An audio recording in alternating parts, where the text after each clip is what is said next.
The Pitchsider. Pitchside for every game.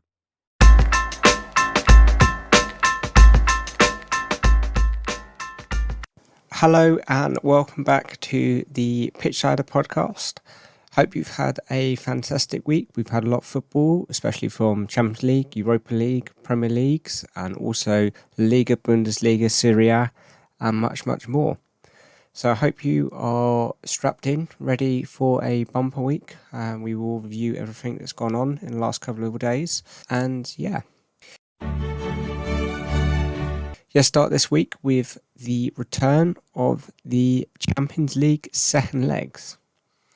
So this week we've had 4 games from the Champions League. We start on Tuesday. We had 2 games. We had Benfica versus Club Brugge. This ended 5-1. And we also had Chelsea versus Dortmund. So starting off in Benfica, this one was two clubs that are doing well to get through on this far. And obviously, well done to Benfica. I was winning this one on aggregate 7-1. Really shows that they're not really missing Enzo Fernandez after selling him in the summer. And this is a bit of it ended the spell of Scott Parker at Club Brugge. He was sacked after the defeat midweek, and Scott Parker faced a difficulty to overturn a 2-0 loss in the first leg, and yeah, he was definitely thumped in this, and it spells the end of Club Brugge's Champions League run this year. So just having a quick chat about Scott Parker. He was sacked. He has not had a very good start to his sort of European management style. After being sacked, he hasn't been in charge of the club for that long. I think it was only around 20 games, which he barely won any of them. So you can see why he has sacked. But it now leaves with Club Brugge with no manager and looking to find someone else to turn their season around. They're not having the best of seasons in the Belgium League. So it'll be interesting to see who they get and how well he can do. But yeah, this is great for Benfica going through to the quarterfinals to see how far they can get in this competition. Moving to the big game, it was Chelsea versus Borussia Dortmund. Borussia Dortmund held a 1-0 lead going into this, and Chelsea managed to turn it around to a 2-0 victory. Chelsea seemed to have found some momentum, reverting to 3 at the back with injured Thiago Silva now. It was nights Graham Potter enjoyed as Chelsea manager as they overcome the first leg deficit against Borussia Dortmund. It was done by a brilliant goal by Raheem Sterling and then a VAR decision that penalised Wolf for a handball as Ben Chilwell crossed it and then Kai Havertz struck the post. But there was encroachment in the box, which then led to Chelsea allowing to retake, and Havertz didn't ask twice this time, scored. Chelsea then kind of shut up shop and yeah, saw the victory out. Great momentum to bring on to this weekend. But yeah, special night for a lot of Chelsea fans. Potter's sort of starting to come on side again with some of them. So yeah, disappointment for Dortmund, disappointment for Jude Bellingham. Both sort of wanted to progress, and unfortunately they were unable to finish any of their chances, and yeah, they unfortunately have left out, but this does now mean Chelsea are through to the quarterfinals. So can Chelsea go on and win? Time will tell. At the moment, probably a bit past them. They're not in the best of forms, but whether they can carry on this momentum, be interesting to see. The other games we had the biggest game, which was Bayern Munich versus PSG. So Bayern won this 2-0, which led to them winning on aggregate 3-0. Choupo-Moting and Serge Gnabry both scored in this game, and they cruised to the quarterfinals as they condemn PSG to another last 16 exit.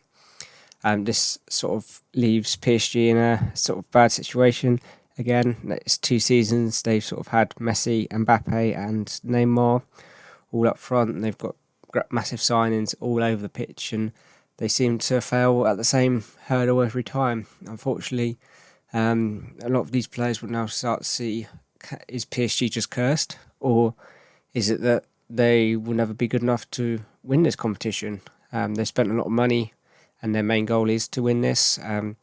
Now has led to a number of rumours that PSG are now looking for a new manager. One of the names on the short list is Thomas Tuchel, but they haven't sacked their current manager at the moment. So it'll be interesting to see where they go with this. And I suppose it depends on how well they do in the league this season.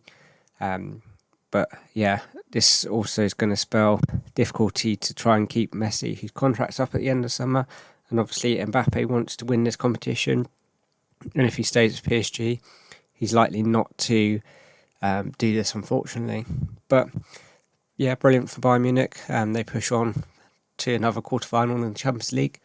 And they're definitely going to be one of the favourites to win this competition. And yeah, it will be interesting to see how they do.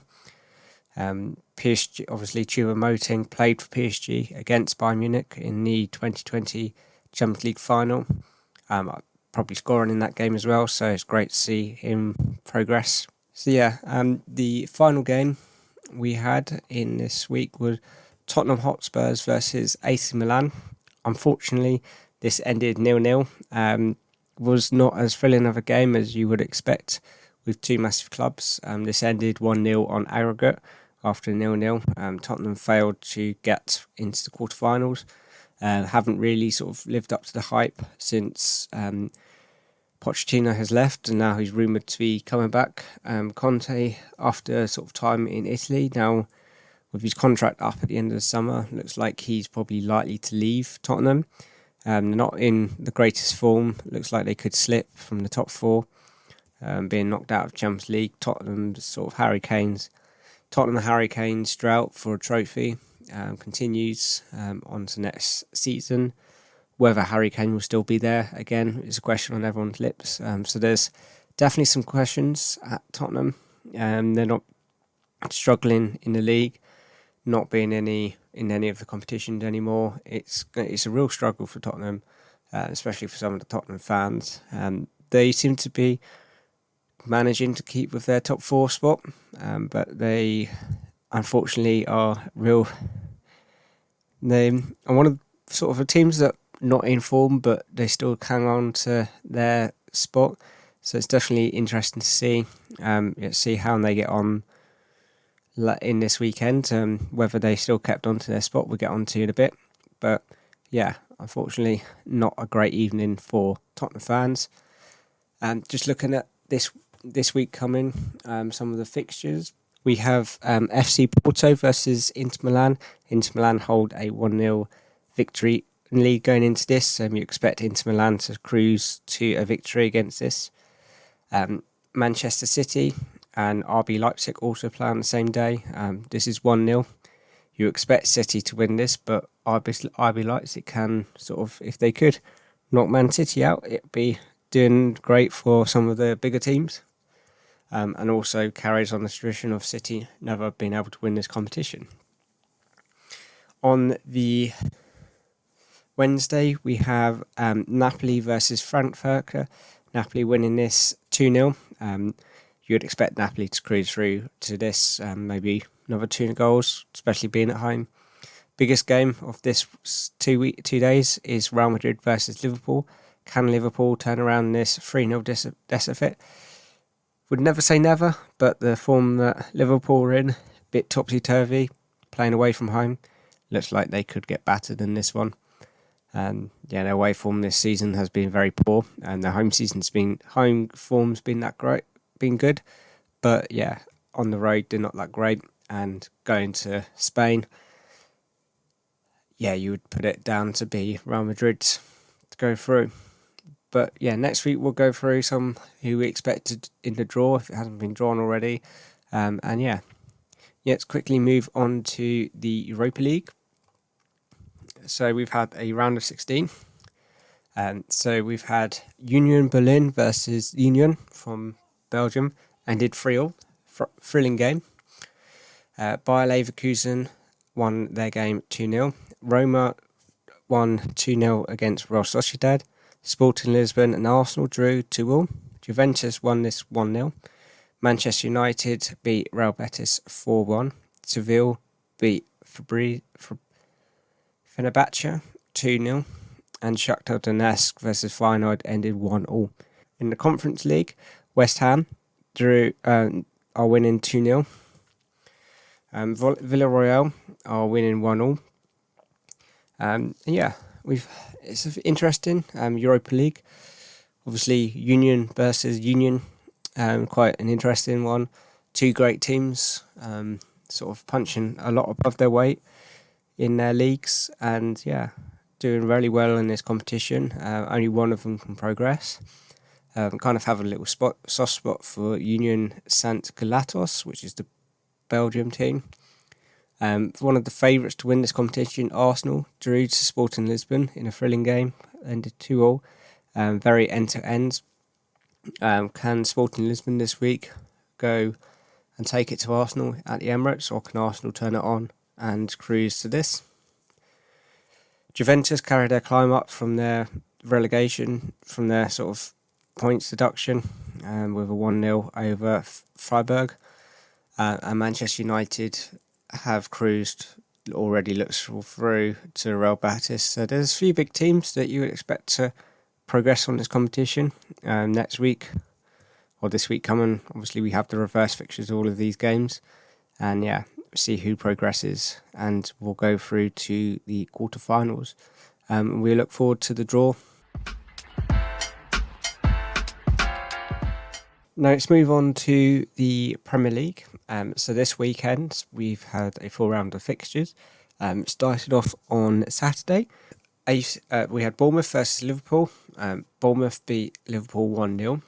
Everton got 3 points against Brentford. 1-0 victory. Brighton and Leeds drew 2-2. Resurgent Chelsea beat Leicester City 3-1. Tottenham beat Nottingham Forest 3-1. And Man City got a 1-0 victory over Crystal Palace. Moving to Sunday, Arsenal got a 3-0 victory over Fulham. Manchester United and Southampton drew 0-0 after Casemiro got a red card. West Ham and Aston Villa drew 1-1. And Newcastle beat Wolverhampton's 2-1. So let's have a look at some of these fixtures. Let's go into a bit of a deeper dive. Starting with Liverpool. Mo Salah missed a penalty and helped Bournemouth climb out of the relegation zone after an excellent win, which damages Liverpool's chances in qualifying. They had a game in hand on Tottenham, and it seemed that if they won their 2 games in hand, Liverpool, they would move into the top 4. However, after sort of missing out on 3 points here, they've really scuppered their chances. And with the teams like Newcastle, Brighton, Fulham, Brentford and Chelsea all closing, it really opens up this sort of title, this sort of top 4 race and top 5.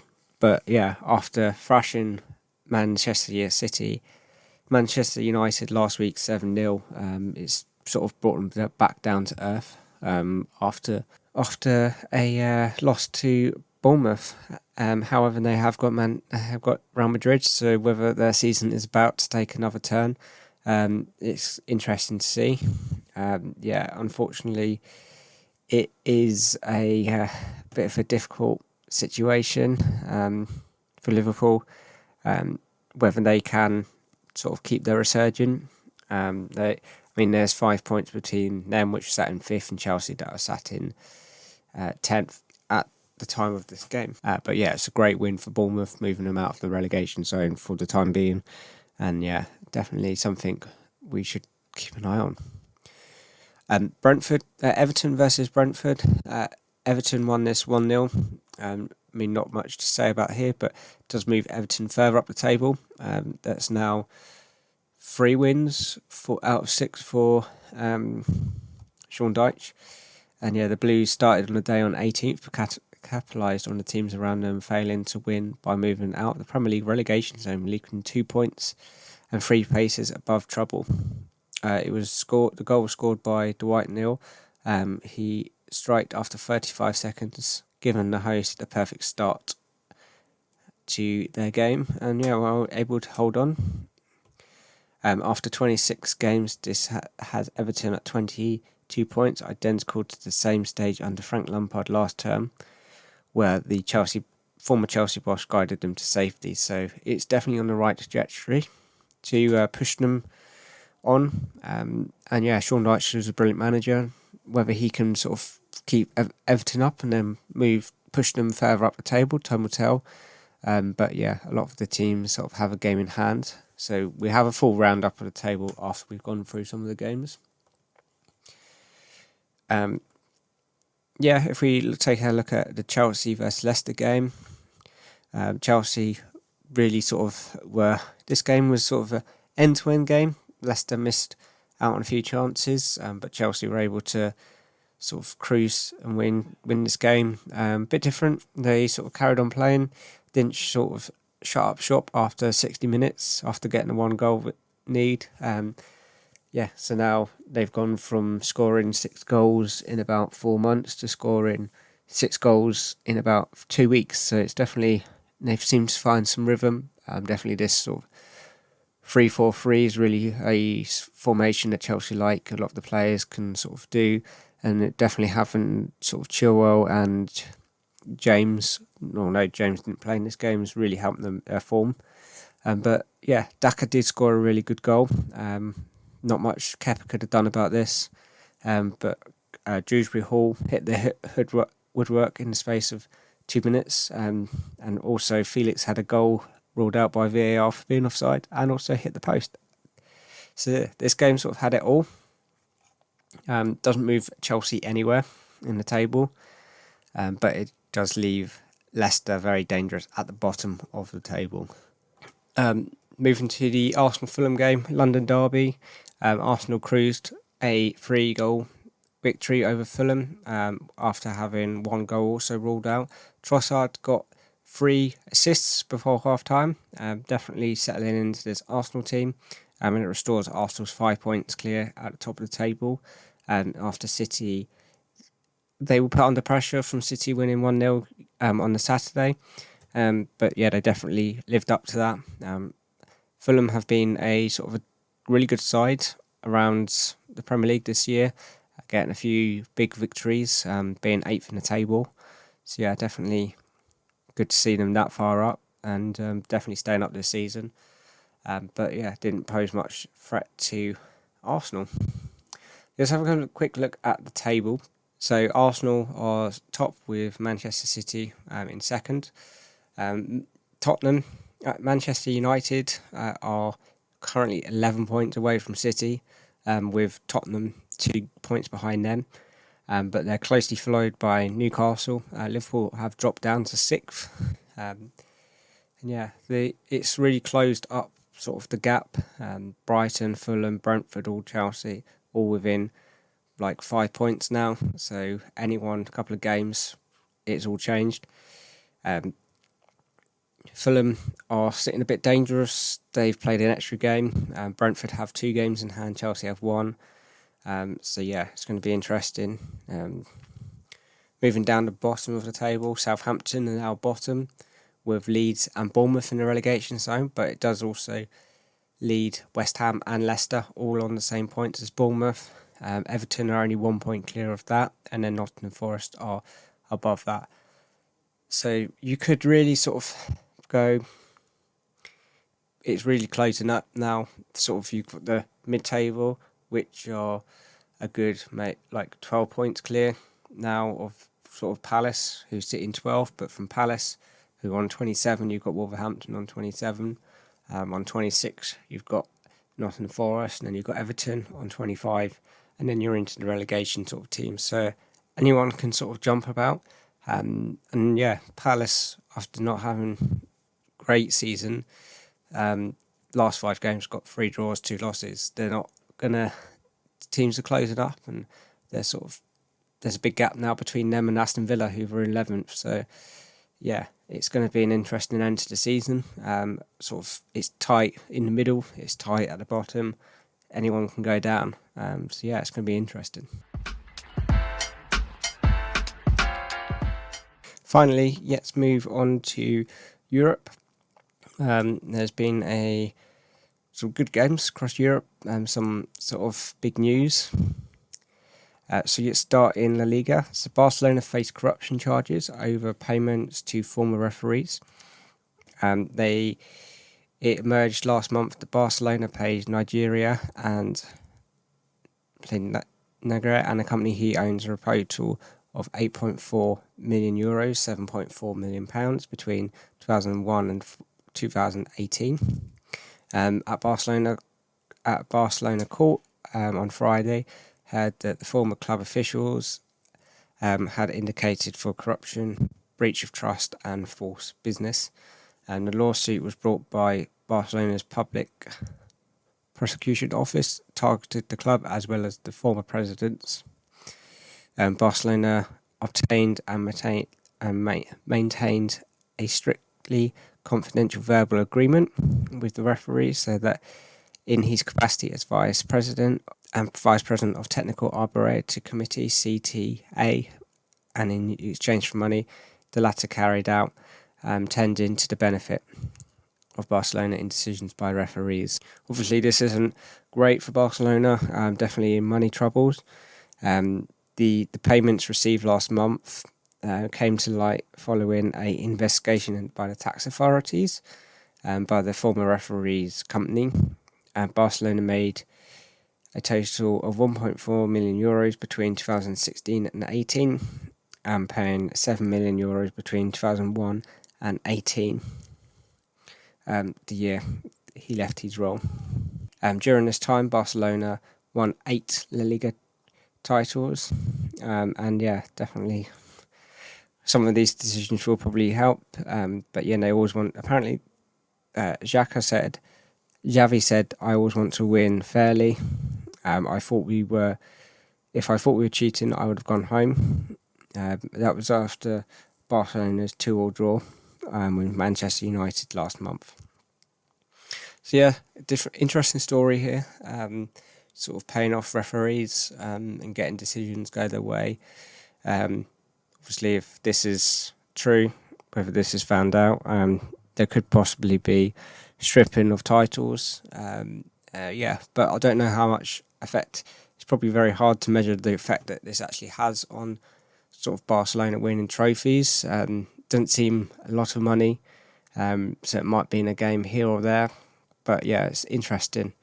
And yeah, you would have thought this would have been a long time ago, but to be only 5 years ago, it's quite scary.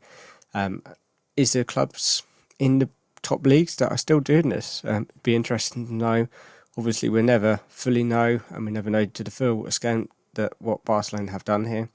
But yeah, probably it's likely that La Liga will now change some of its rules. But yeah, if we have a look at some of the games quickly. So Real Madrid keep the pressure up on Barcelona after their 3-1 victory over Espanyol. Barcelona are to play Atletico Bilbao at the time of recording, about to kick off. Real Sociedad drew to Mallorca 1-1.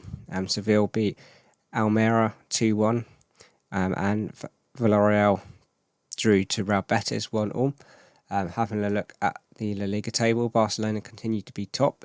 Only 8 points now between them and Real Madrid. So Real Madrid definitely starting to creep some pressure on Barcelona.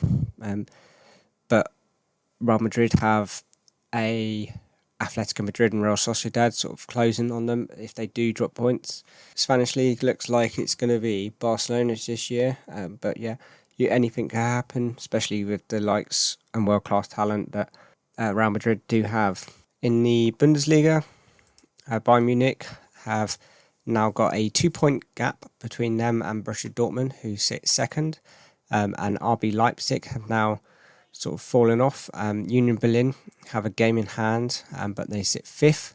They are currently playing Wolfsburg at the time of recording this. It's 0-0, and they do need 3 points to move them close to Borussia Dortmund to maintain that 3-0. yeah, definitely close league. One of the best leagues at the moment to watch. Obviously, Bayern Munich are still in the Champions League. Dortmund have now been dropped out, so whether they can rest some of their sort of key players, it's going to be interesting to see. But yeah, Bayern Munich did beat Augsburg to go clear after Dortmund drew to Schalke. RB Leipzig beat Mönchengladbach 3-0. Hertha Berlin drew to Mainz 1-0. Bayern Munich beat Augsburg 5-3. Frankfurt versus Stuttgart was 1-1. Freiburg beat Hoffenheim 2-1. Bayer Leverkusen beat Werder Bremen 3-2. So yeah, all to play for in the Bundesliga. In Serie A, Napoli now have a 18 point clear 18 points at the top of the title. They're definitely cruising this year. Probably don't need much more points until next. But yeah, a few interesting games from this weekend. One of the most interesting was Sassuolo versus Roma. Roma lost this 4-3, unfortunately, which leaves them 5th in the table. Napoli obviously are top. Inter Milan now have 50 points with a close Lazio. AC Milan and Roma are on 47. If Roma did win, they would have gone joint second with Inter Milan, and Atalanta sit in the European spaces. So it's interesting, this league. Juventus are 9th. They need to sort of climb a bit more up the table. A win today would see them 7th, slowly climbing up back into those Europa and Champions League spaces. But yeah, it's interesting to see this league. Again, apart from Napoli, very tight league. Last year we obviously had the battle of the two Milans. So yeah, it's definitely interesting. And yeah, it's nice to see different teams win different competitions. And that wraps up this week's sort of podcast. I hope you've had a fantastic week. Looking forward to all the football that comes next week, and we'll be back. And yeah, hope everyone has a fantastic weekend. And please like and subscribe and follow us on our socials, which is Twitter and Facebook, which is at the Pitchsider. Thank you very much, and goodbye. For all the latest news, transfers, and football articles, check out thepitchsider.com. It's the place to be. Contact us on our socials. Instagram and Twitter is at thepitchsider, or via email is thepitchsider@hotmail.com.